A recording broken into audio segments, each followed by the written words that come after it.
ಮಹಾದೇವಿ ಅಮ್ಮ ಶ್ರೀ ಚಕ್ರವಾಸಿನಿ. ಏ ಬಿರುಗಾಳಿ, ನಾನು ಮರ್ಕತ್ಲಿಂಗನ ತರಕ್ ಹೋಗ್ತಾ ಇದ್ದೀನಿ.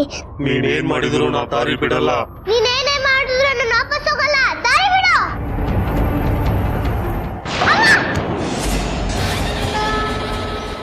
ಈ ಹಾರವನ್ನು ನೀನು 3 ಬಾರಿ ಮಾತ್ರ ಉಪಯೋಗಿಸಬಹುದು. ಇವಳನ್ನ ಸುಮ್ನಾಗಿಸ್ಬೇಕು. ನಾನು ಇಷ್ಟಪಡೋ ಹುಡುಗನ್ ಮನೆ ಕಡೆ ಇವಳು ತಲೆ ಹಾಕು ಮಲಗಬಾರ್ದು. ಹಾಗ್ ಮಾಡ್ಬೇಕು. ನಿಮ್ಮ ಮಗಳು ಸೌಗಂಧಿಕ ಅಲ್ಲಿ ಹಳ್ಳದಲ್ಲಿ ಬಿದ್ದಿದ್ದಾಳೆ. ಸೌಗಂಧಿ ಸೌಗಂಧಿ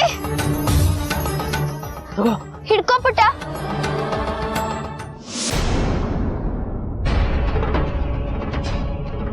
ಮೇಲ್ ಬರಕ್ ಪ್ರಯತ್ನ ಮಾಡು.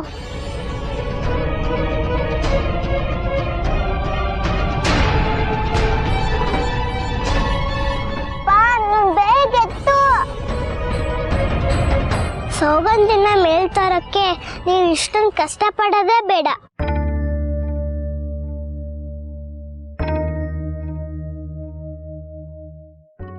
ಅವಳಾಗೋಳೆ ಗುಂಡಿ ತೋಡ್ಕೊಂಡು ಕೆಳಗ್ ಬಿದ್ದಿರೋದು. ಅದಕ್ಕೆ ಅವಳೇ ಮೇಲೆ ಎದ್ದು ಬರ್ಬೇಕು.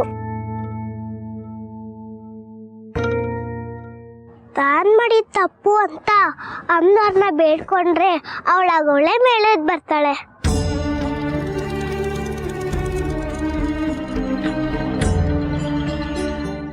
ನಮ್ ಸೌಗಂಧಿ ಕ್ಷಮೆ ಕೇಳಿದ್ರೆ ಎಲ್ಲ ಸರಿ ಹೋಗುತ್ತೆ. ಅಯ್ಯೋ, ನಾಳೆ ಬಿದ್ದು ಒದ್ದಾಡ್ತಿದ್ದೀನಿ. ನನ್ನನ್ನು ಮೇಲಕ್ಕೆ ಎತ್ತದ್ಬಿಟ್ಟು ನನ್ನನ್ನೇ ಅಮ್ಮನವ್ರನ್ನ ಕ್ಷಮೆ ಕೇಳು ಅಂತ ಕತೆ ಹೇಳ್ತಿದಾರಲ್ಲ. ಹೌದು ಸೌಗಂಧಿ, ಅಲ್ಲೇ ಮನ್ಸಲ್ಲಿ ಅಮ್ಮನವ್ರ ಧ್ಯಾನ ಮಾಡು. ಅಮ್ಮನವ್ರನ್ನ ಕ್ಷಮೆ ಕೇಳು. ಅಮ್ಮನವ್ರು ನಿನ್ನ ಕ್ಷಮಿಸಿ ನಿನ್ಗೇನಾದ್ರೂ ಒಳ್ಳೇದ್ ಮಾಡ್ತಾರೆ. ಹೌದು ಪುಟ, ಇವರೆಲ್ಲ ಇಷ್ಟೊಂದು ಹೇಳ್ತಿದ್ದಾರೆ ಅಂದಮೇಲೆ ಅಮ್ಮನವರಲ್ಲಿ ಒಂದು ಶಕ್ತಿ ಇದೆ. ಅವ್ರಿಗೆ ಕ್ಷಮೆ ಕೇಳ್ಬಿಡು, ಏನು ತಪ್ಪಾಗಲ್ಲ. ಬಿಡೋದಿಲ್ಲ ಇವ್ರುಗಳೆಲ್ಲ. ಅಲ್ದೆ ನಾನು ಇಲ್ಲಿದ್ದು ಸಾಕಾಯ್ತು. ಮೊದಲು ಇಲ್ಲಿಂದ ಹೊರ್ಗೋಗೋ ಮಾರ್ಗ ಸಿಗ್ಲಿ, ಆಮೇಲೆ ಮಿಕ್ಕಿದಲ್ಲ.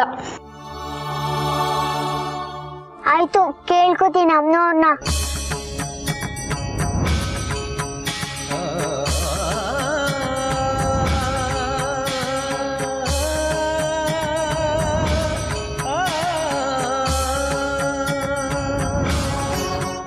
ಅಮ್ಮ, ತಾಯಿ ತ್ರಿಪುರ ಸುಂದರಿ, ಹಿರಣ್ಮಯಿ ಬಿಳ್ಳಿ ಅಂತ ನಾನೇ ಎಲ್ಲ ತೋರ್ಸಿದ್ದು. ನಾನ್ ತಪ್ಪು ಮಾಡ್ಬಿಟ್ಟಿದ್ದೀನಿ. ನನ್ ಕ್ಷಮಿಸು ತಾಯಿ, ದಯವಿಟ್ಟು ಕ್ಷಮಿಸು.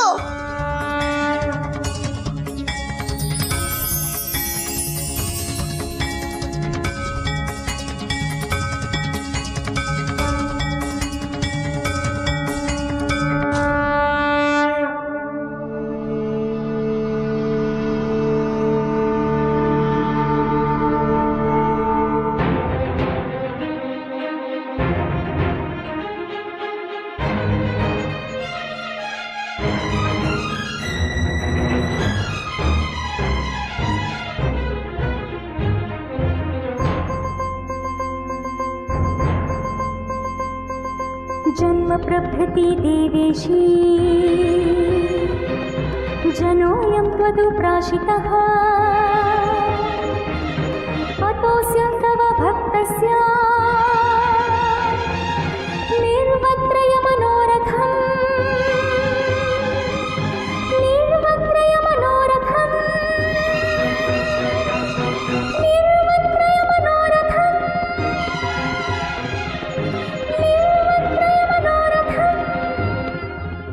ಸೌಗಂಧಿ, ನಿಂಗೇನೂ ಆಗಿಲ್ಲ ಅಲ್ವಾ?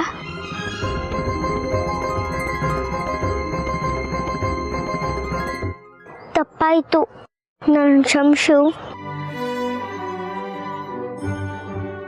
ಸೌಗಂಧಿ, ನೀನ್ ನನ್ನ ಪ್ರಾಣ ಕಣಮ್ಮ, ನನ್ನ ಜೀವ. ನೀನಿಲ್ದೆ ನನಗ್ ಬದುಕಕ್ಕಾಗಲ್ಲ. ನಿನಗೇನಾದ್ರೂ ಆಗಿದ್ರೆ ಸರಿ, ನಿನಗೆ ಆಯಾಸ ಆಗಿದೆ, ಮನೆಗೆ ಹೋಗೋಣ ನಡಿ.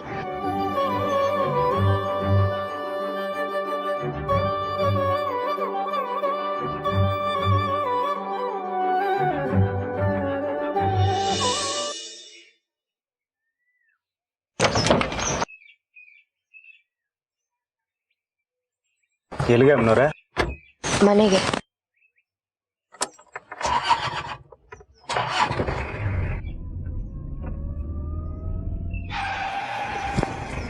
ಏನಾಯ್ತಪ್ಪ? ಯಾವ್ದೋ ಮಗು ಅಡ್ಡ ಬಂದ್ಬಿಡ್ತು ಮೇಡಮ್. ಎಲ್ಲಿ? ಅಲ್ಲಿ ಅವ್ರ ಅಪ್ಪ ಕರ್ಕೊಂಡು ಹೋಗ್ತಾ ಇದಾರೆ ನೋಡಿ. ಸರಿ, ಹುಷಾರಾಗಿ ಓಡಿಸು. ಸರಿ ಮೇಡಮ್. ಒಂದು ನಿಮಿಷ ಇರು.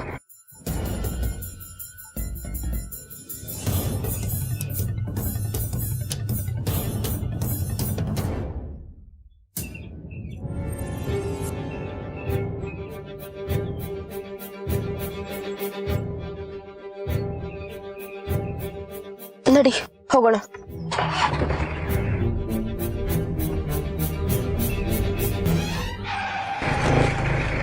ಈಗೇನಾಯ್ತಪ್ಪ? ಒಂದು ನಿಮಿಷ ಅಮ್ಮನವ್ರೆ, ಚಕ್ರ ಪಂಚರ್ ಆಗ್ಬಿಟ್ಟೈತೆ, 2 ನಿಮಿಷ ಬದಲಾಯಿಸ್ಬಿಡ್ತೀನಿ. ಸರಿ.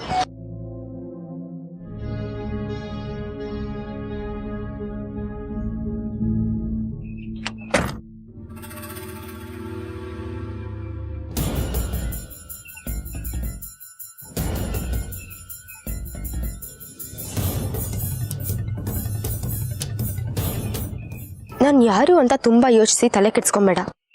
ನಾನು ನಿನ್ನ ಮನಸ್ಸಾಕ್ಷಿ. ಅಂದ್ರೆ ನೀನು ಗೊಂದಲದಲ್ಲಿ ಸಿಕ್ಕಾಕೊಂಡಿದ್ಯಾ, ಅದಕ್ಕೆ ಯಾರನ್ನು ಗುರ್ತಿಡಿಯೋದಕ್ಕಾಗ್ತಾ ಇಲ್ಲ. ಪರವಾಗಿಲ್ಲ, ನೀನನ್ನ ಗುರ್ತಿಡಿದಿದ್ರು ಪರವಾಗಿಲ್ಲ, ನಾನ್ ನನ್ನ ಕೆಲ್ಸನ ಮಾಡ್ತಾ ಇರ್ತೀನಿ. ಇವಾಗ್ಲೂ ಕೂಡ ಅಷ್ಟೇ, ನನ್ ಕೆಲ್ಸನ ಮಾಡಕ್ಕೆ ಬಂದಿರೋದು ನಾನು. ನನ್ ಗೊಂದಲಗಳನ್ನ ನಿವಾರಿಸ್ಕೊಳ್ಳೋ ಅಷ್ಟು ಸಾಮರ್ಥ್ಯ ನನಗಿದೆ. ನೀನು ಸಾಮರ್ಥ್ಯ ಅಂದ್ರೆ ಏನು ಅಂತ ಅನ್ಕೊಂಡಿದ್ಯೋ ಅದೇ ನನ್ ಕೆಲ್ಸ. ನೇರವಾಗಿ ಮಾತಾಡು.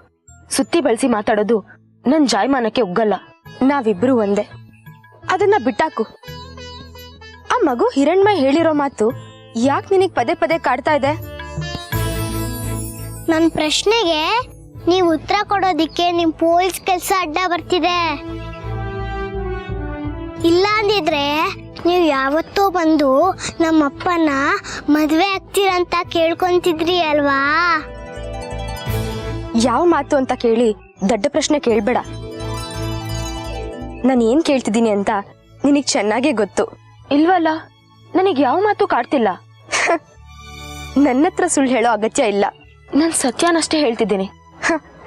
ಪೊಲೀಸ್ ಬುದ್ಧಿ ಬಿಡಲ್ಲ ಅಲ್ವಾ ನೀನು? ಆಶ್ಚರ್ಯ ಪಡಬೇಡ ನೀನು. ನಾನು ಯಾವಾಗ್ಲೂ ನಿನ್ ಜೊತೆನೇ ಇರ್ತೀನಿ. ಅವಾಗವಾಗ ಈ ರೀತಿ ಹೊರಗಡೆ ಬಂದು ನಿನ್ ಜೊತೆ ಮಾತಾಡ್ತಿರ್ತೀನಿ. ಸರಿ, ನೀನೀಗ ನಿನ್ನ ಮನಸ್ಸಾಕ್ಷಿಗೆ ಉತ್ತರ ಹೇಳಿಲ್ಲ ಅಂದ್ರೂ ಪರವಾಗಿಲ್ಲ. ಆದ್ರೆ ನನ್ನೊಂದು ಚಿಕ್ಕ ಸಲಹೆ ಕೇಳಿಸ್ಕೊ. ಆ ಚಿಕ್ಕ ಮಗುಗೋಸ್ಕರ ನಿಜವಾದ ಉತ್ತರ ಹೇಳು. ಇದ್ರಿಂದ ನಿಂಗೂ ಒಳ್ಳೇದಾಗುತ್ತೆ. ಯೋಚನೆ ಮಾಡು. ಪದೇ ಪದೇ ನನಗೆ ತೊಂದರೆ ಕೊಡ್ಬೇಡ. ಅಮ್ಮನವ್ರೆ, ಹೊರಡೋಣವಾ? ಸರಿ.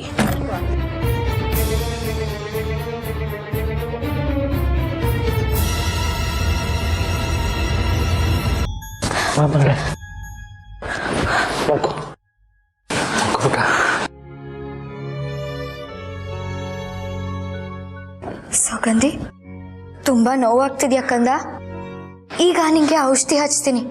ನೀನ್ ಸುಧಾರಿಸ್ಕೊಂಡ್ಮೇಲೆ ವೈದ್ಯರ ಹತ್ರ ಹೋಗೋಣ, ಆಯ್ತಾ? ಒಂದು ನಿಮಿಷ ದೇವಿಕಾ. ಒಳ್ಳೆ ಉರಿತಿದ್ಯಪ್ಪ? ಅಪ್ಪ ಉರಿತಿದಪ್ಪ. ಸ್ವಲ್ಪ ಹೊತ್ತು ಆಮೇಲೆ ಎಲ್ಲ ತಂಪಾಗ್ಬಿಡತ್ತೆ.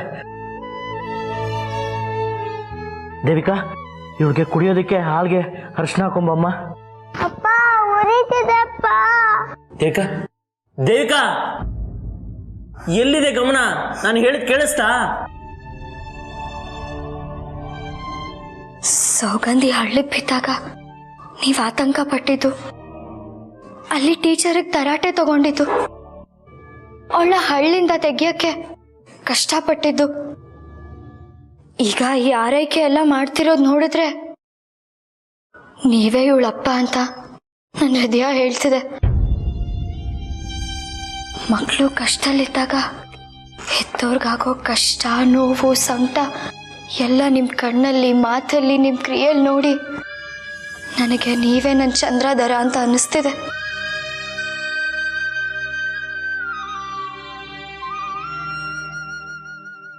ಸದ್ಯ ನನ್ನ ಮೇಲೆ ನಂಬಿಕೆ ಬಂತಲ್ಲ, ನನ್ನ ಪುಣ್ಯ. ಆದರೂ ನನ್ನ ಮನಸ್ಸಿನ ನೆಮ್ಮದಿಗೋಸ್ಕರ ಏನು ಮಾಡಲಿ ಹೇಳು ದೇವಿಕಾ? ನೀವು ಒಂದೇ ಒಂದ್ಸಲ ಏನು ಮಾಡಲಿ ಹೇಳು? ನೀನು ಏನು ಹೇಳಿದ್ರು ನಾನು ಅದನ್ನು ಮಾಡ್ತೀನಿ. ಒಂದೇ ಒಂದ್ಸಲ ದೇವ್ರ ಕೋಣೆಲ್ಲಿ ನಾನು ಬಿಡಿಸಿರೋ ಮಂಡಲದೊಳಗೆ ಹೋಗಿ ನಿಂತ್ಕೊಂಡು ಬನ್ನಿ. ಅಷ್ಟೇ ತಾನೇ? ಈಗಲೇ ಹೋಗಿ ನೀನು ಬಿಡಿಸಿರೋ ಮಂಡಲದೊಳಗಡೆ ನಿಂತ್ಕೋತೀನಿ. ಒಟ್ಟಿನಲ್ಲಿ ನಿನಗೆ ನಾನೇ ಚಂದ್ರಧರ ಅಂತ ನಂಬಿಕೆ ಬರೋದಷ್ಟೇ ನನಗೆ ಮುಖ್ಯ.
ದೇವಿಕಾ, ಮೊದಲು ಬಾಗ್ಲಾಕು.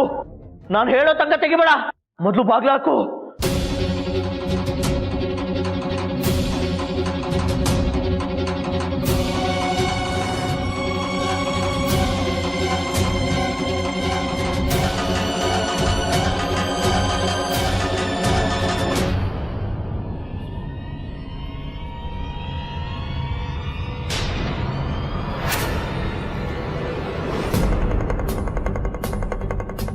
ಏ ದರಿದ್ರದವನೇ, ಮತ್ತೆ ಬಂದಿದ್ಯೇನೋ? ಇವತ್ತಿದೆ ನಿನಗೆ. ರೀ ರೀ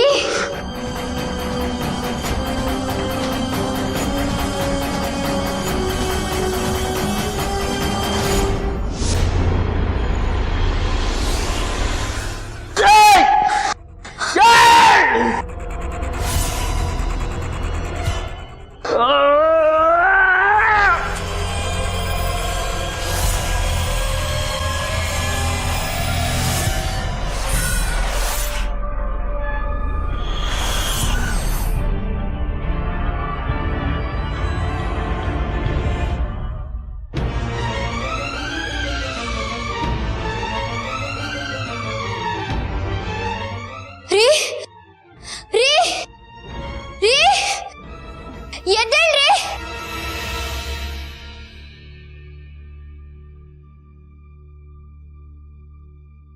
ಅಮ್ಮ, ಯಾರು? ಇವಳು ನನ್ನ ಮಗಳು ರಶ್ಮಿ. ರಶ್ಮಿ, ಇವರು ವನಜ ಅಂತ. ನಮಸ್ಕಾರ ಅಮ್ಮ. ನನ್ನ ಗೆಳತಿ ಪದ್ಮಜ ಇಲ್ವಾ? ಅವ್ರ ಸೋದರ ಸಂಬಂಧಿ. ಅವರು ಸೂರ್ಯನಾರಾಯಣ ರಾವ್ ಅಂತ, ಪಕ್ಕದೂರಿನ ಖಾಸಗಿ ಕಾಲೇಜಿನ ವಿಶ್ರಾಂತ ಪ್ರಿನ್ಸಿಪಾಲ್ ಅವರು. ನಮಸ್ಕಾರಮ್ಮ. ಇವರು ಆದಿತ್ಯ ಅಂತ, ಅವ್ರ ಸುಪುತ್ರ. ನಮಸ್ತೆ. ಅಮ್ಮ, ಒಂದು ನಿಮಿಷ ಬಾ ಒಳಗೆ. ಅಮ್ಮ, ಬಂದೆ.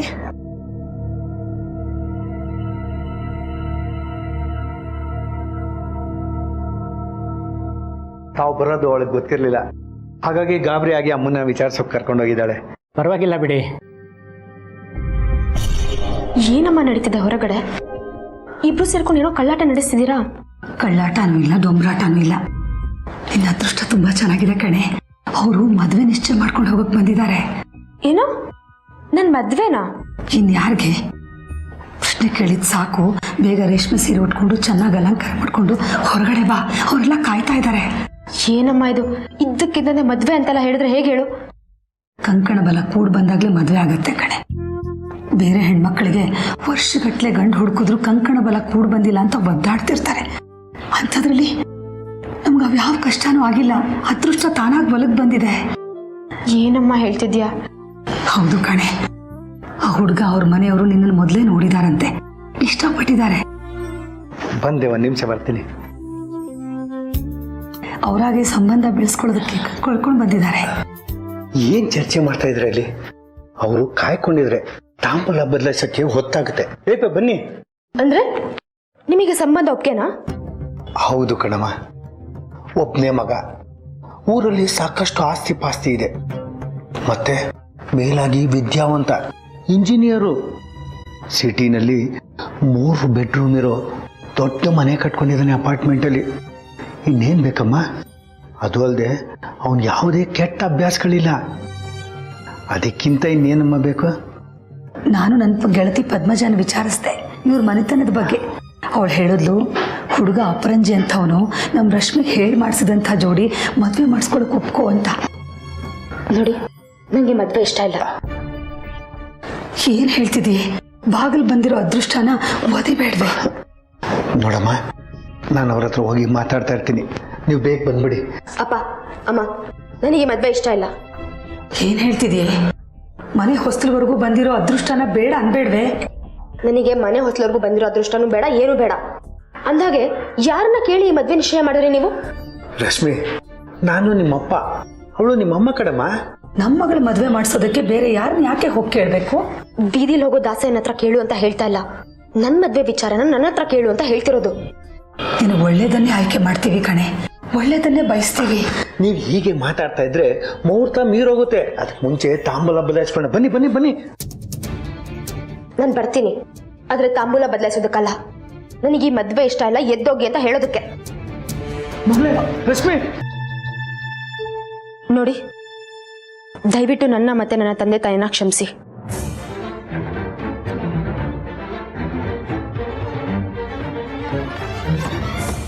ನೋಡಿ, ನಮ್ಮ ಅಪ್ಪ ಅಮ್ಮ ಈ ಮದುವೆ ವಿಚಾರವಾಗಿ ನನ್ನ ಹತ್ರ ಏನೂ ಚರ್ಚೆ ಮಾಡಿಲ್ಲ.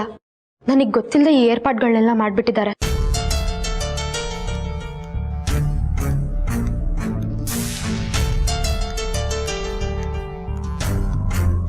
ಇವರಿಂದ ನಿಮಗಾಗಿರೋ ಅನಾನುಕೂಲಕ್ಕೆ ನಾನು ನಿಮಗೆ ಕ್ಷಮೆ ಕೇಳ್ತೀನಿ. ನನ್ನ ದಯವಿಟ್ಟು ಕ್ಷಮಿಸಿ.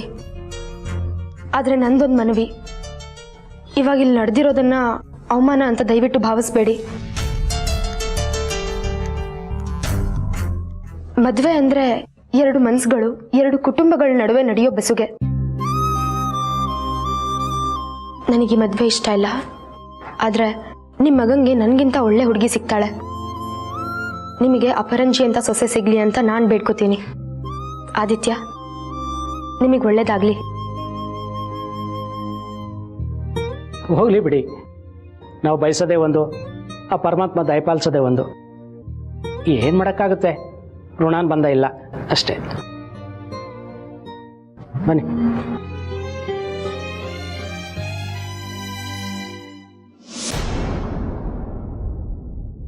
ಏನ್ ಮಾಡ್ಕೊಂಡೆ ಅಂತ ಗೊತ್ತೇನೆ ನಿನಗೆ? ನಿನ್ ಕೈಯಾರ ನಿನ್ ಬದುಕನ್ ಹಾಳು ಮಾಡ್ಕೊಂಡಿಯಲ್ಲೇ. ತಪ್ಪು ಮಾಡ್ಬಿಟ್ಟೆ ಕಣಮ್ಮ ನೀನು. ನೀ ತಗೊಂಡಿದ್ ನಿರ್ಧಾರ ತಪ್ಪು ಕಣಮ್ಮ. ಕರೀದೆ ಬಂದಿರೋ ಅದೃಷ್ಟನ ಕಾಲಲ್ಲಿ ಬದ್ ಹೊರಗೆ ಹಾಕಿದ್ಯಲ್ಲೇ. ನಾನು ಇವಾಗ್ಲೂ ಅದನ್ನೇ ಹೇಳೋದು. ಈ ಊರಿನ ದೇವಸ್ಥಾನದ ರಹಸ್ಯನ ನಾನು ಬೇಡ್ಸೋವರೆಗೂ ಮದ್ವೆ ಆಗೋದಿಲ್ಲ ಅಷ್ಟೇ. ರಶ್ಮಿ ಮಗಳೇ,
ಇದೇನಪ್ಪ ಇಷ್ಟು ಎತ್ತರಕ್ಕೆ ಬೆಂಕಿ ಉರಿತಿದೆ.